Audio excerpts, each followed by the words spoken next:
Hello again, everybody. Welcome back to the Women's Football Debrief. This is episode 2 with your hosts, Owen Mason and Ben Stevens. How you doing, Ben? It's been a nice, positive week full of football. Actually, it's been a busy week, hasn't it? But first of all, last week, it was a great reaction to the first episode, wasn't it? It was. Thank you to everyone that listened. It's been really nice to see a lot of the reaction and comments that we've had from people that we know. So, yeah, that's been really nice to see. But, yeah, busy is an understatement for this week, certainly, with a midweek game against Gwalior for us with Cheltenham Town women. So, yeah, busy is definitely an understatement. Yeah, it certainly is, Ben. Crikey, it's, we had the very long trip on Sunday. Yes, let's straight into it with that Millwall game. My goodness, it was an early start. We said it was going to be an early start last week. It was at 8:15 meet time for our trip to South East London. Got there in decent time, but whenever you hit Central London, you always hit a bit of traffic. That's just the given. And, got there. The game itself was a really competitive game. It was. For Tier 3 versus Tier 5, I was really pleasantly surprised with Millwall in how they really took the game to us. And in the first half, Charlotte Haynes had to put up some quite brilliant saves, didn't she? Yeah, she did. I mean, Millwall, fair play to them. Really, you've got to give the credit to them. They were excellent on the day. Threatened at times. Didn't make it easy for Cheltenham and Tom Davis. So, yeah, it was really, really nice to see a Tier 5 side be so competitive. But that just shows how good they are and what happens when you back a team well, doesn't it? Yeah, certainly. You had the likes of Elsa Ajupi, Kada Townsend, all looking really, really positive and just quick, and they were really testing our defence. And I tell you what, it's great that we've had the confident start that we have this season, because if that had happened last season, my goodness, you could have had a different game on your hands. It really, the way they've started this year with Cheltenham, obviously now with that win, 8 wins out of our first 12, which is just a superb start to the season. Only losing 4 games to 4 sides who, apart from Exeter at the moment, are right up there in the top 4, which is quite incredible, really.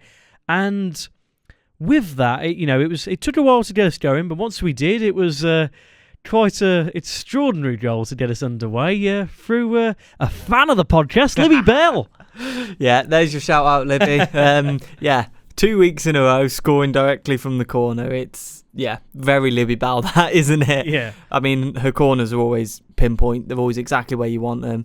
Last week it was the wind potentially helping it. Sorry, Libby. The wind potentially helping it a little bit in, but this week's was just perfect. Over the keeper, over everyone, straight into that side netting. A brilliant goal to get us underway. Yeah, it's one of those things you never really see it very often in football, because it's one of the hardest things to do. And I just reminded myself of when I used to play FIFA back in the day when it was still called FIFA, not FC 25 or FC 26 it is now. But I remember being in, that training little game before you actually got into a game in FIFA, the training arena, and I'd be there for bloody hours on end trying to get it from a corner.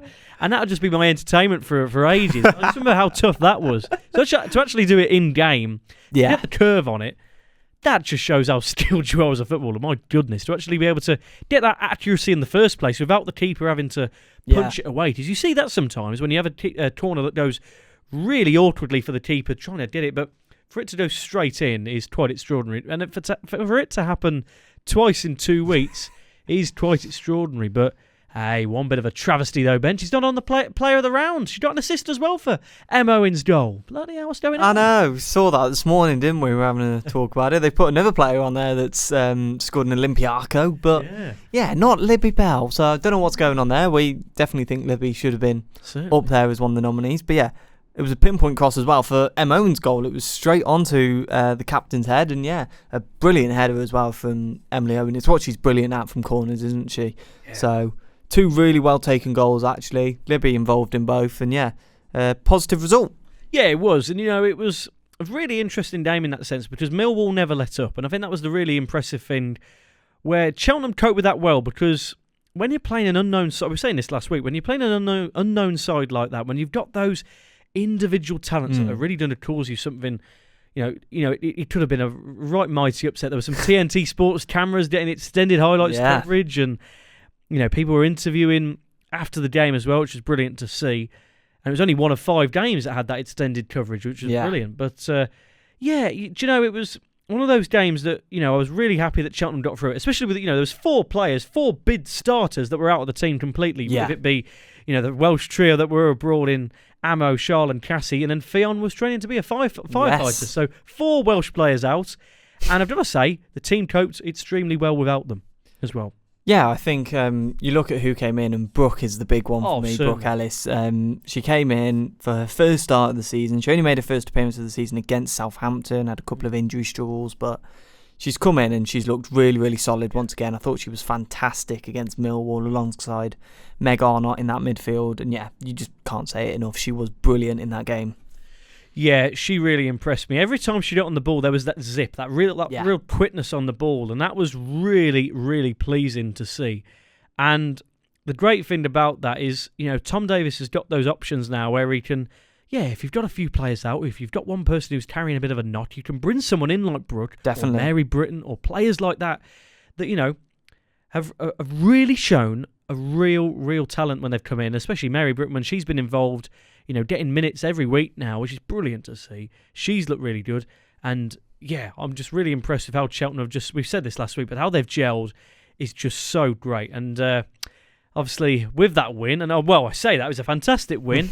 the win was the best part of the day, because once we left South East London, we thought, it's going to be a long trip back, but we were estimated to be back, with no traffic, about 8-9 o'clock ish.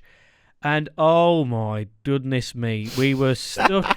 we left Millwall at, 5:15, something like that. Yeah.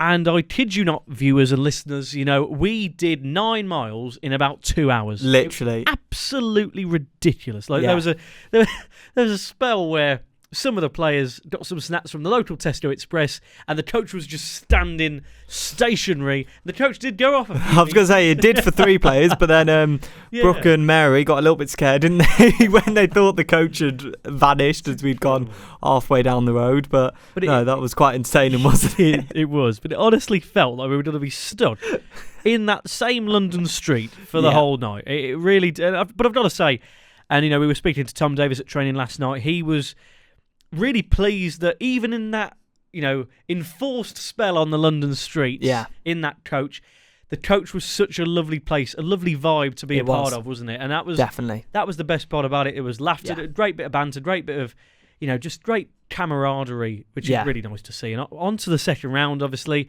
and it's an interesting draw for Cheltenham. It's, in terms of, we were really expectant, looking for that draw.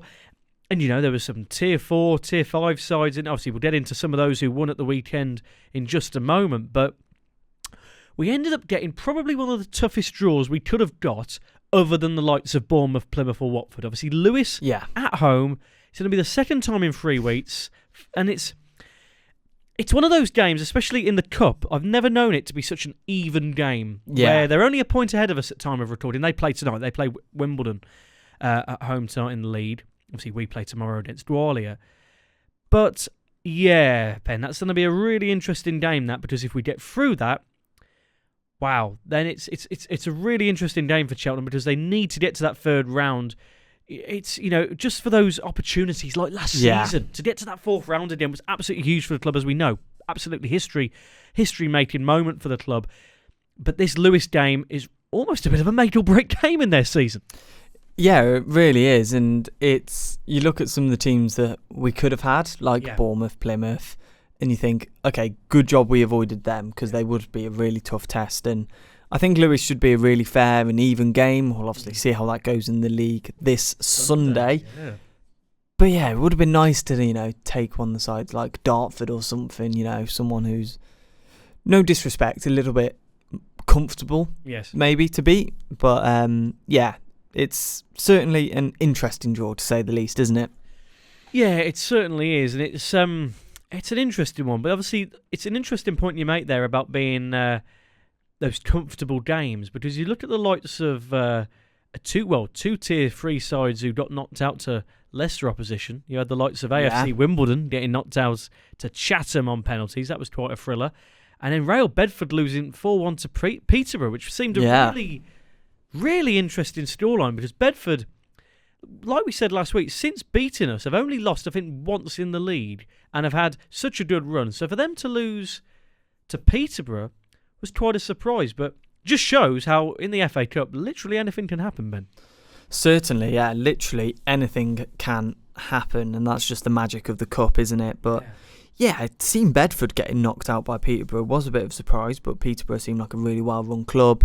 But 4-1 is that surprising scoreline, really, because, like we say, Bedford, since we beat them, have looked fairly comfortable in the league. They've not exactly played the toughest of games. No, certainly. Compared to what, say, we've had. But, yeah, they're a team that obviously got promoted last year, but yeah, just haven't, they've not blown teams away necessarily, but they're about third in the league. Yeah. And it's like, it really shows like how competitive the league is this year, because you pick up those few points here and there, and that's easily where you can be. Well, that's it. You look at it and you think, my goodness, what a run they've had, and then you looked at the likes of teams that have really impressed this season, and where we are now, 8 out of 12, it's really inspiring to see in that sense, because then you can say, where can we get with a few wins of our own, especially if we win our next 2, we're on 15 points, and then you're well in the top half of the table there, depending on other results. So that's the really interesting point about that, and there were some really interesting results this weekend, but there was some expected sides obviously getting through. The likes of Watford, Plymouth, Bournemouth winning 11-0 against Millbrook. That was quite a win for them. But yeah, the likes of Swindon getting through. They beat Marv's old team, Dulwich Hamlet, only by 1-0. So Marv wasn't too disheartened about that. But with Swindon, they're a really ominous side. They're getting their 14th win on the spin last Sunday, and last night, at time of recording, beat Bristol Rovers. They look like they're going to absolutely storm this division, in the league below. That's where you look at sides like that, because that was a game last night that was fairly end to end. Obviously, Rovers getting that goal to level it, but then Swindon about 3 minutes later getting it back. So, and we play them in a few weeks. We do. That's going to be a grandstand game at the County Ground, isn't it? At the County Ground as well, which we're really pleased about. Yeah, to actually be playing at the County Ground's a very nice one for us. We don't get to play at many big stadiums, do we? We've got Home Park later in the year, hopefully. We played at St James's Park, Exeter City Stadium last year as well. But yeah, that Swindon game in the League Cup second round is going to be so entertaining. So many former Cheltenham faces in that team. Meg Arnott used to play for Swindon as well, but yeah, just the fact that about 9 or 10 of their squad is ex-Cheltenham, and their manager is ex-Cheltenham. That's pretty not something you really see too often. I mean, players move around teams fairly often in these divisions, and you always see quite a few familiar faces. But it's for it to be 10 ex-Cheltenham players is going to be interesting. But yeah, talking of seeing familiar faces, that was quite a funny moment at the services on Sunday, wasn't it? We pulled into Reading services, and the coach next to us is Bristol Rovers. And we're like, we've got a couple of ex-Cheltenham players in that team. And then, literally as we walk in, we all see Maisie Collis, and that was a few fines handed out there by the captain, Emily Owen, talking to the opposition, even though we weren't playing them. But yeah, that was a nice moment, wasn't it? And it's nice when you can see these teams and, have people that you kind of have got to know a little bit, obviously. I know a few of the players from different teams, having been at Cheltenham a season longer than me, but it's great to see, isn't it? It is. It's really quite funny, that was, because as soon as we saw that Rovers coach, we just knew there was going to be some form of fine. It's always such a funny moment.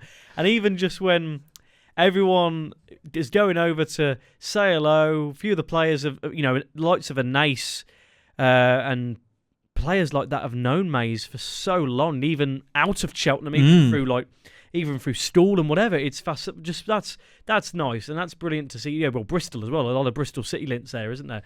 And yeah, I've got to say, that was a nice moment. And even Emma, I just remember Emma walking past and be like, "Sorry, Mays, can't speak to you." And it's, even though they've known each other for years, for Christ's sake, that just shows how seriously she takes it as a captain. She is definitely one hell of a professional on and off the pitch. It's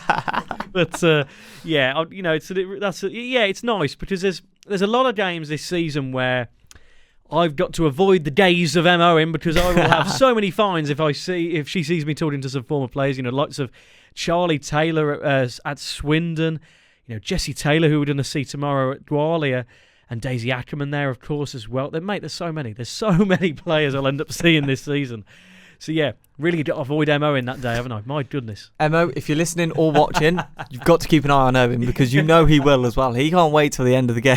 Great, isn't it? Yeah. Oh, yeah, we're rivals come the middle of the game when we're commentating and the tackles are flying in. But come the end of it, I'll be chatting away. But, there was some interesting... Well, we were saying about this early on last week in the podcast where... There were some big Tier 3 clashes. Obviously, Wolves Rugby ended up in a 2-1 win for Wolves. And then it doesn't really get any easier for Wolves. They play Stoke in the next round. So that's an interesting run for them because last season they had an interesting run to get to, obviously, play in Cheltenham. But for Wolves now, it really, really looks like they've got quite a run on their hands now to try and emulate the feat of getting to the 5th round again, Ben. Yeah, and I think Wolves is such an interesting club to look at because it wasn't too long ago that Dan McNamara went full-time. Certainly, yeah. So, and there was that whole drama at the end of last season where they could have gone up to the WSL2. Obviously, didn't in the end, but it turns out that the club hadn't put in the application for the club to be able to go up, which would have meant they could have won the league and would have had to stay in the division. So, but it looks like they've kind of turned it around a bit this year. They seem to have backed them really, really well. Playing Stoke in the second round is going to be a really tough game, and that's actually going to be, one to definitely keep an eye on the 23rd of November because that genuinely could go either way, that game. And I do think Wolves will just about win it, but I think it will go like penalties and straight to penalties, and that will definitely be one to keep an eye on.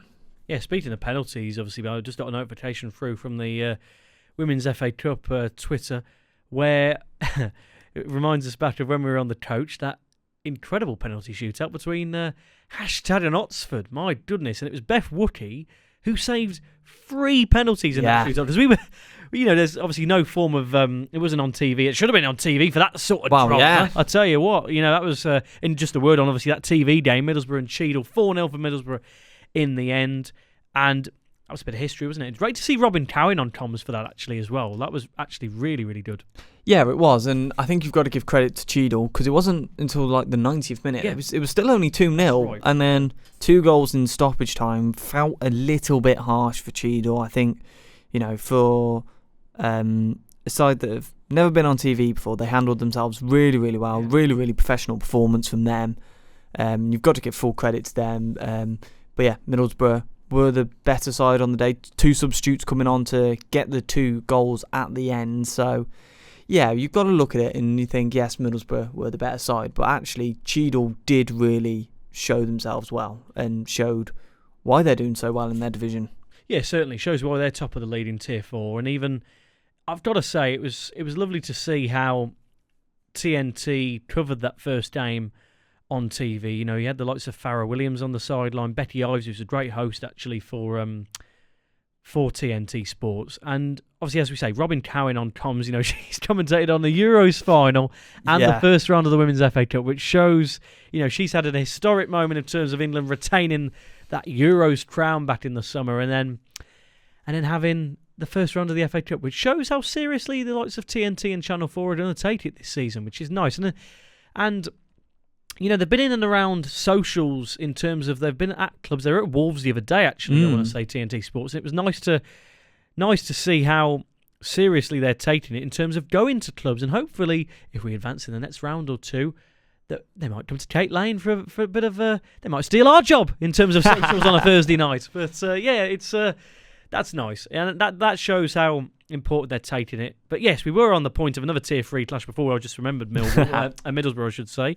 With Oxford and Hashtag. Yeah, we were on the coach on the way back, and of course no form of watching the game, so we had the Twitter updates come through, that was a exciting few minutes in terms of every few moments that next notification would come through. And as we say, Beth Wookie saving 3 penalties that day in the shootout to send Oxford through. And I say that in that tone because They're through to the next round of the Cup. But Sam Rose has just left by mutual consent as Oxford manager, Ben. Quite a bit of breaking news this morning for them. Yeah, that was a shock as soon as you sent me that. I wasn't expecting to read that this morning. No. Certainly. And especially with a big game tonight, as of time of recording, against AFC Bournemouth at the Vitality Stadium. It's incredible. Over 5,000 tickets sold for that already. That's incredible. Which is fair play to Bournemouth. That is absolutely fantastic, and that is what this division needs. But yeah, to leave by mutual consent when they're, 5th in the league? Yeah. You know, I know we beat them. Chatham Town Women beat them. Yeah. It's a really, really big shock to see this morning. Wasn't expecting that at all. And yeah, you just think, well, who do they bring in now? Obviously, the backroom team are just taking charge temporarily, aren't they? According to the Oxford statement. But yeah, really not one that, I'm going to keep saying it, we expected to see this morning. Well, that's the thing, isn't it? Because as you say, we beat them at the end of August, 1-0. And again, I was watching that, as I mentioned last week, on a VO stream in Paris, where that was just... Common theme there. Yeah, exactly. That's right. This year, my goodness.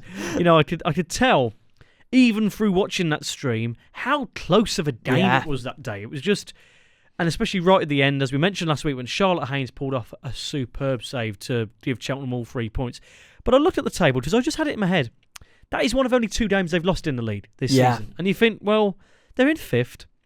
4 points off 3rd, only 8 off the top, and for a side that are, as we know, in a hybrid model in terms of being able to really cater for their players in that sense. It's such an interesting lead, interesting lead in the women's Southern Premier Division, where some teams are well up there in terms of providing. Plymouth this season, for example, a great example where they have really been able to pay their players. And a lot of their players actually share a house down in Plymouth now. Yes. Which is actually really...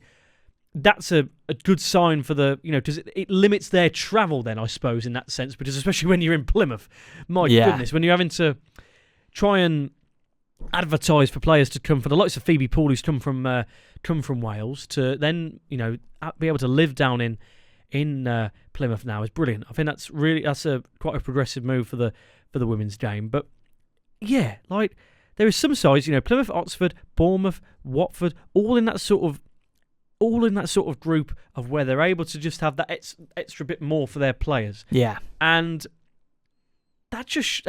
Obviously, you don't want to go into the nitty-gritty of what's really happened there at Oxford, but you really think that there's been a bit of a disagreement there, unfortunately, Ben, and where they looked like they were really building, that's... You really don't want Oxford now to really fall by the wayside in this league. No, not at all, because as we've seen with Billericay and Hashtag, that can happen quite quickly. They didn't have that form at the start of the season, and they're the bottom 2 in the table. So it's not something that you want to happen. Form is so crucial in this league, as we know from last year as well. Having that form towards the end of the season, beating Wimbledon away last year, beating Plymouth away last year, were massive results for us and kind of gave us that form to be able to stay in the division. So, yeah, it's an interesting one, especially when they've got a favourable draw in the second round of the FA Cup as well against Luton Town Ladies. Yeah, it's a really, really interesting one, that situation. So shall we have a look at some of the second round games then in the Women's FA Cup? Plymouth Argyle against Gwalia. That's an all tier 3 clash, Southern Premier, so that will certainly be an entertaining one to keep an eye on. I have a feeling Plymouth would win that. They look the more complete side at the moment. But another interesting tie that I want your take on, Owen, is Bristol Rovers women against Fulham, both tier 4. That will certainly be an interesting one. Yeah, do you know, that will be a good one to see, because Rovers, I was watching a bit of Nathan Hallett-Young's post-match after their 2-1 defeat to Swindon, which, is a respectable defeat to Swindon. Of course, Swindon have been blowing sides out of the water. This their 15th win in a row, for goodness sake. But, he was really impressed with how they've, from getting promoted at the start of last season, to then this season really challenging those sides right at the top of the league. He's just been really impressed of how they've just progressed so quickly as a team. And playing a side who, in Fulham, went up and are now top of the Division 1 South East. 6 wins from 6. They played QPR tonight, who are not far from them, to be fair. 4 wins out of 6 in 4th. So that's a bit of an interesting clash in terms of, the former Chelt players, Jess and Lily there. They'll have something to say against Fulham tonight. But yeah, that'll be a great game. And even that game in a few weeks, Fulham, I always remember when I joined Cheltenham and saw how low Fulham were. And I thought, hang on, what the hell's happened there? And even with Brentford, we were exactly the same. They were both Tier 5. And I thought, what on earth's happened there? And now Fulham, in the last few years or so, have really started to just, and it looks like they're well on their way to Tier 3.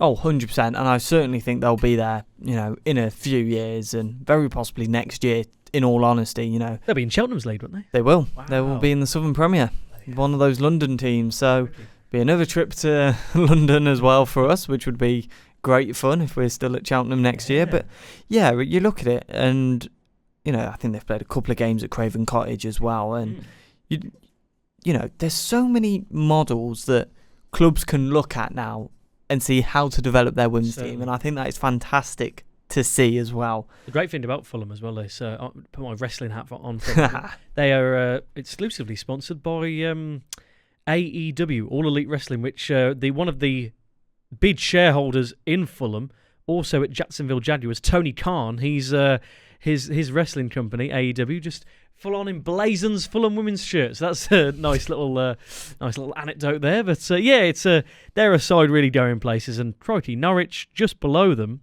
5 wins and a loss. So they're well on their tails as well. Wow. A side that last season gave us one hell of a game. Certainly. Round, taking us all the way to extra time. Una Lou had to get that iconic goal.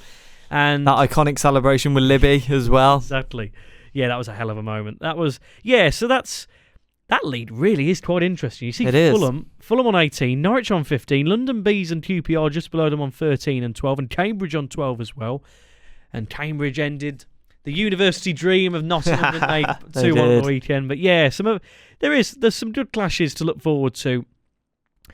And I like the fact that there is a few Tier 3 clashes. It's going to be a tense game for Cheltenham Lewis in a few weeks' Definitely. time. If Cheltenham get through that, and then you've got your Championship sides coming in, then you're one round away from your WSL teams coming in. Like last season, that's a great incentive to get into round 4 again. Certainly, and I think there's one more game that, looking at the fixtures, that I want your opinion on. Leyton Orient against AFC Bournemouth. What do we make of that then? Well, it's a side that are completely storming Tier 7. The likes of, we mentioned it last week, where the old hashtag manager Jason Stevens has gone and moved with Grace Gillard, Sammy Rowland, and there might be a few of us we're just forgetting there as well. Yeah. But Sammy Rowland's well up there to becoming top scorer in the Adobe Women's FA Cup for a second time, which is just extraordinary. To get a golden boot twice, that would just be incredible. But for Leyton Orient, a side where, as we keep mentioning with the women's game, if the investment's there, it really doesn't matter if you're in the 7th tier of women's football, because, my goodness, that is a... And, with that test in a few weeks for them, they play Bournemouth, who have not lost in the lead, as we keep mentioning. They play Oxford tonight. Maybe the way the weird way football works, Oxford might get a win out of them tonight. That would be quite an extraordinary shock. But as we say, 2.5 years without a loss in the lead for Bournemouth. But yeah, top of Tier 3 versus a side in Tier 7 who are, wow, they're just storming it. Yeah, you're just having a look at the squad now, aren't you, Ben? Any more players you recognise from that hashtag team last year? Not at the moment. I've got to be honest, my memory is not great. You may recognise a few more. I only do recognise Sammy Rowland and Grace Gillard. But if I just pass that over to you and you have a look at that squad list, then there's definitely a few in there that, are familiar faces to us. Certainly is. Yeah, they've got some... Yes. Yeah, there you go. Grace Gillard, she's the captain. Jade Keogh, I know that name. She was definitely there last season. Yeah, my goodness. There's some... That's a really interesting team. That's where, as we keep saying about the women's game, it doesn't matter if you move down to Tier 7, like I just mentioned, because if you're having a good time, especially in those London leads, and if you've got investment behind you, definitely, that's such a good incentive to just really storm up the divisions. And even we've seen it with teams in recent years where a good old friend of ours at Cheltenham, Mike Harris, he took Stourbridge from tier 6 all the way up to tier 3, which was one hell of an achievement. You know, for a side that were really punching above their weight, only went down last season, back down to tier 4. But it just shows that when you put something into your women's team, and, you know, case in point, and we always, you know, we look at Bournemouth at the top. Well, they're not even top, are they? They're second at the moment. But with Watford being top. But with Bournemouth, we saw it in the week where, as we say, they're having their game at the Vitality tonight. And we mentioned it yesterday, but how nice it was to see Andone Iraola speak so highly about Helen Blizzard and just have a really, that was a really nice touch from the socials, because that shows how much of a one-club mentality they really are. And Bournemouth have been one of those leading clubs at that in our division. 100%, completely agree with that. And I feel like there was something last year or the year before as well with Bournemouth, you know, really, really promoting their women's teams.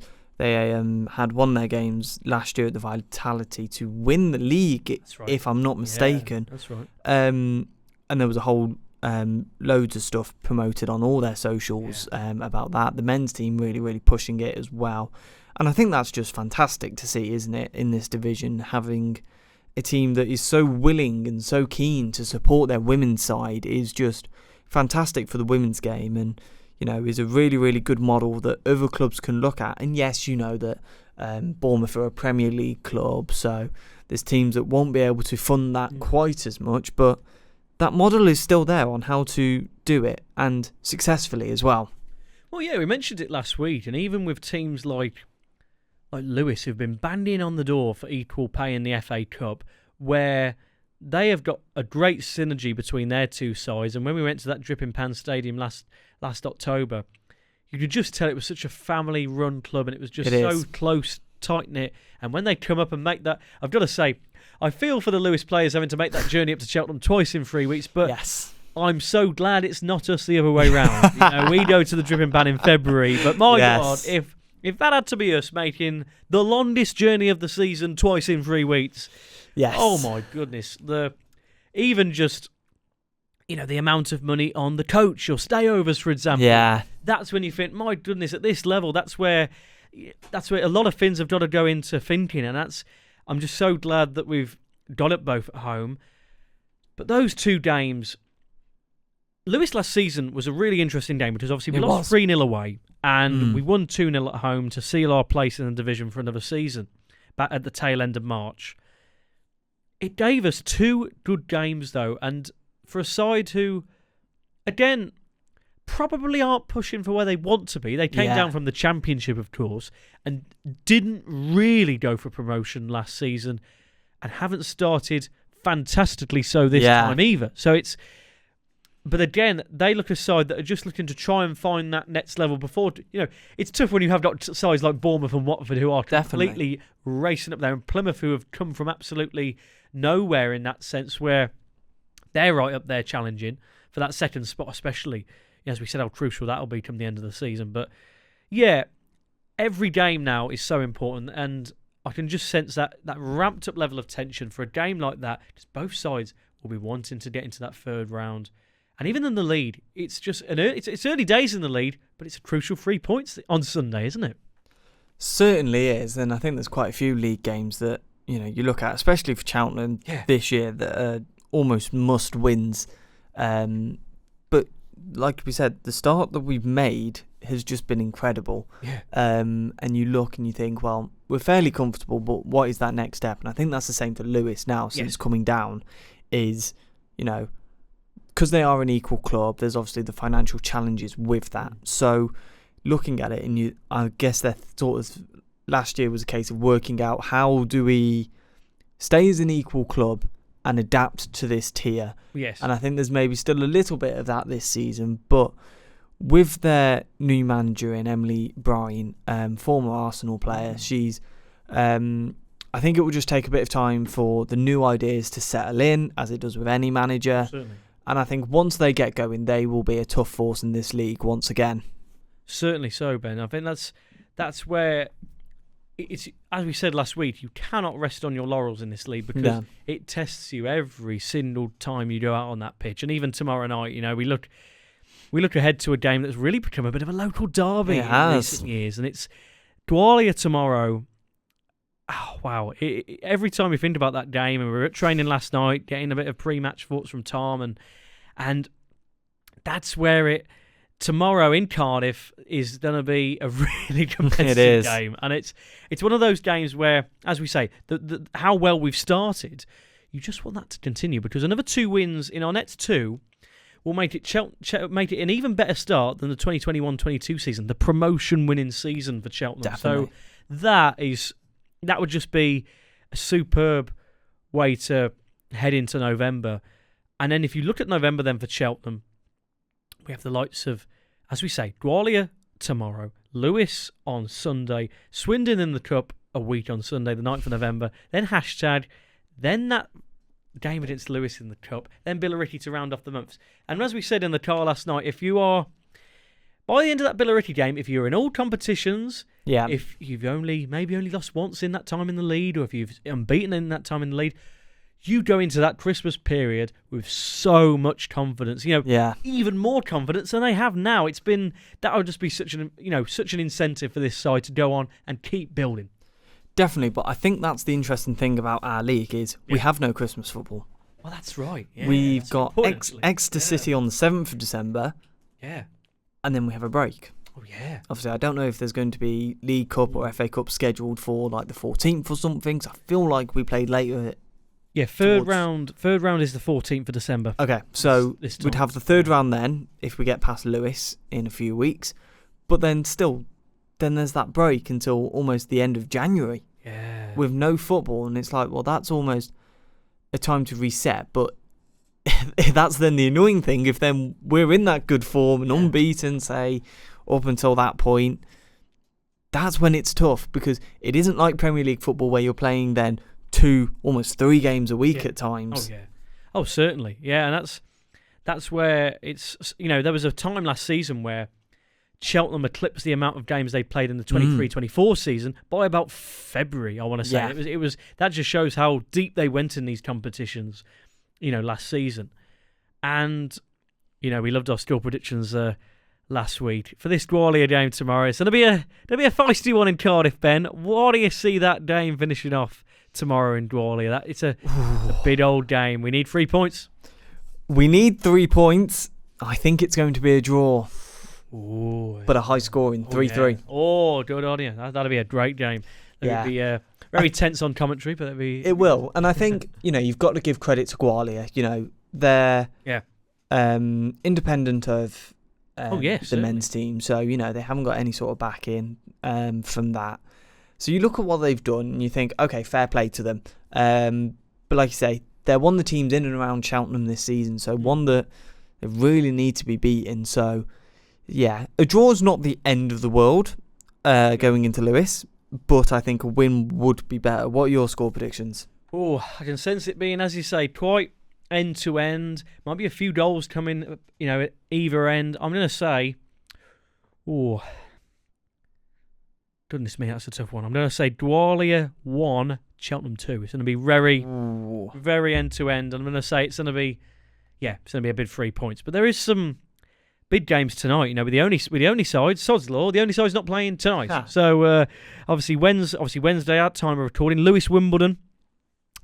For Lewis, of course, ahead of that game on Sunday, they get an extra day's rest. What's all that about? But should be a fairly comfortable game against Wimbledon. But Wimbledon's shown they are high scoring. They got 3 goals in that defeat against Chatham. It was on penalties, of course, in the end. 3-3 after 90, but. Again, it's an interesting game, that, because with Wimbledon, there has been glimmers from them that they got a draw against Plymouth, for example. So that's where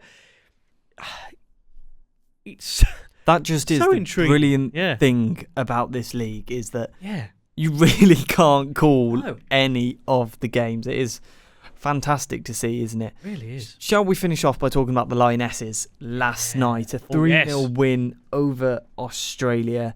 Aggie Beaver-Jones, Lucy Bronze on her birthday, and Georgia Stanway all scoring. The defeat against Brazil, there we go. Thank you, Owen, saving me there. Yeah. 10-player Brazil the other night was a bit of a disappointing one, but is that potentially still the hangover from the Euro 2025 win? Yeah, that's right, because it obviously was their first game, wasn't it? In international capacity, obviously, since that Euro final win over Spain at the tail end of July. But, yeah, do you know, Brazil are one of those sides where we haven't seen England play them very often, only in that finalissima, hasn't it, in recent years? Yeah. And that's where it's almost a bit of an unknown. And obviously, the next World Cup in 2 years' time is in Brazil. So they might be a really storming force again, trying to, they'd want to take that World Cup in their home country, wouldn't they? But yeah, it shows that when you are playing, of course, back-to-back Euros they won. Obviously, the World Cup is still that one that England haven't won, and obviously Serena Wiedmann has got unreal pedigree in terms of women's Euros, in terms of the Netherlands and England winning the last few. It's extraordinary, but. Yeah, that's where, in that game the other night, it was a shame they didn't level it in the end, but that just shows that they are going to play some sides that are really doing the testament, especially now they've got, back-to-back European champions, and and it's expectant, there's this side now for England, the likes of, it was unfortunate to see Adyaman come off last night, and that was a shame. Because she looks such a bright prospect in the Euro. She looks brilliant, doesn't she? And the fact is, with players like that coming through all the time, and you've still got that big bulk of players that have won these last two tournaments, that is going to be such a big marking point now for England to try and win that World Cup. And there's going to be so many sides just trying to shoot them down, isn't there? Yeah. Well, you look at it, and in 72 games now under Serena Wiedmann, they have never lost back-to-back games. Oh, wow. So that is just an incredible stat, isn't it? Wow. I mean, granted, yes, these two games were friendlies, but it's still so important, isn't it, to get those wins? And I think it was really good to see as well two debuts last night for the Lionesses. Aston Villa's Lucia Kendall. In 97 days, she signed for Aston Villa, made her first WSL appearance, made her first WSL start, and has now started for the Lionesses in 97 days, which is just absolutely fantastic. Joined us from Southampton in the summer. And then Arsenal's Taylor Hinds as well performed really, really well in that game. So, it's great to see those different players starting because, I mean, Lucy Bronze in the Euros playing with that broken leg, basically. The whole tournament was just incredible. But she's been at so many now, and it's really nice to start seeing this new age of Lionesses come through, isn't it? Yeah, it is. That's the pleasing thing, because I always remember before the Euros when there was a bit of trouble in paradise with England, where Millie Bright, Mary Earps, there was a few where, it just ended up being a bit of a really interesting few weeks before the Euros, didn't it? Yeah. They thought, I really hope they do well. And of course, they don't want to win the tournament in the end. And I was really pleased in the end that didn't affect them, as it did, of course, Hannah Hampton coming in and having one hell of a tournament, winning the best keeper award at the Ballon d'Or. Were you not going to try and pronounce Yashin? Lev Yashin, that's it. I was trying to think about that there for a moment. I was like, I knew half of the name. Brilliant. But yeah, and that was pleasing. And I think that the best thing about that is now that these are players who coming in and really starting to prove themselves on this global international stage. And that, it really... this is not all about Cheltenham, but it really, there is always. We promise it's not a Cheltenham Town Women podcast. There is always a Cheltenham link because, as we've just said about England players coming through and doing so well. You looked at the likes of that Welsh trio who just came back in the early hours of Tuesday morning. Yes. Amelie Curtis, Charlotte Salisbury-Williams, and Cassie Evans, who did so well. Cassie Evans, she was being called El Capitano last night at training. She was. She stippled the side against Switzerland on Monday. What an honour for all three of them, and we'd like to say that they have a great chance of maybe reaching that senior squad one day. Well, yeah, you look at Plymouth's Tiana Taser, I think I'm saying that correctly, made her first appearance for the first team. So, there's players in our league that are playing first team international football. So I think there's definitely a chance that at least one of the three definitely makes it into that team. Obviously, only being 18, there's still a long way to go for them, but it is fantastic to see, and it's fantastic for the Lionesses as well to see who's coming through, because there was that moment of uncertainty before the Euros with, like I say, Millie Bright retiring, Mary Earps retiring from internationals, and it's like, where do we go from here? But, you know, players did step up fantastically. Jess Carter was brilliant in the Euros. Leah Williamson's always fantastic in an England shirt. Yeah. You know, and they do step up. But you think by the World Cup and then the next Euros, those players also might not be there. So it was comfortable. I can't talk today, can I? It was like really reassuring to see, wasn't it, that these players could come in, and someone like Michelle Ladgerman, who had never really played for England before, really, and scored her first England goals on the Euro stage. It was fantastic to see. Yeah, really, really good. And that's where it'd be such an icing on the cake moment, and I think it'd be a great moment for Serena if she wins that World Cup, and that can almost be her swan song. She can say, "Oh, I've left England in a fantastic place there." If she ends up winning that World Cup, 2 Euros and a World Cup out of 4 tournaments, that's not bad at all. When you look at the men who haven't won a trophy in 60 years, the women really showing them how it's done. Definitely. That'd be such a crowning moment, and that'd be a fantastic moment for England. And I really want that to happen, because it'd be just a lovely moment. And she's done so well for the women's team, where for ages they were. A few years back, for a little while, they were getting to these semi-finals, but they just weren't hitting that next step. Yeah, under Phil Neville. That's right. We could go far in tournaments, but never really could win them. So it has been really, really good to see that step up we've taken under Serena Wiegmann. And yeah, you do think, if she wins the World Cup, would that be her swan song, and say, well, look at the place that I've left the team in, but then you do think, obviously, who's going to come in after that? Well, that's a great point. There's not many top managers out of work, is there, in the women's game? So it would certainly be an interesting one, wouldn't it? Yeah, it certainly would. And obviously, like you say, 2 years to go to that World Cup. Obviously, you've got to qualify for it first, of course. Yeah. That's always never a given, obviously, for some teams. But yeah, in Brazil, in a few years' time, I always love these World Cups when they're abroad and you get to see all the different teams that, especially in the World Cup, because in the Euros you end up seeing all of Europe, of course, but the Copper, you end up seeing for the Copper America and the the women's AFCON coming in and little bits and pieces like that. But in the World Cup, you see teams that you don't see all the time, similar to the men's World Cup, where you see sides that could end up being a bit of a really risky game for England. Definitely, and that's where England have got to keep. I think that's the great thing, playing the likes of Brazil, giving that test of these South American sides early on. So then Serena can go, hang on, we might get one of these teams a bit later on down the line.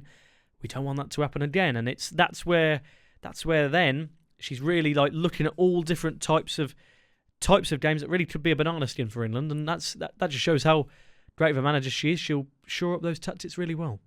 Definitely. Well, shall we wrap it up there for today? Thank you for listening along and watching along as well, if you are watching on YouTube or listening on Spotify or on Apple.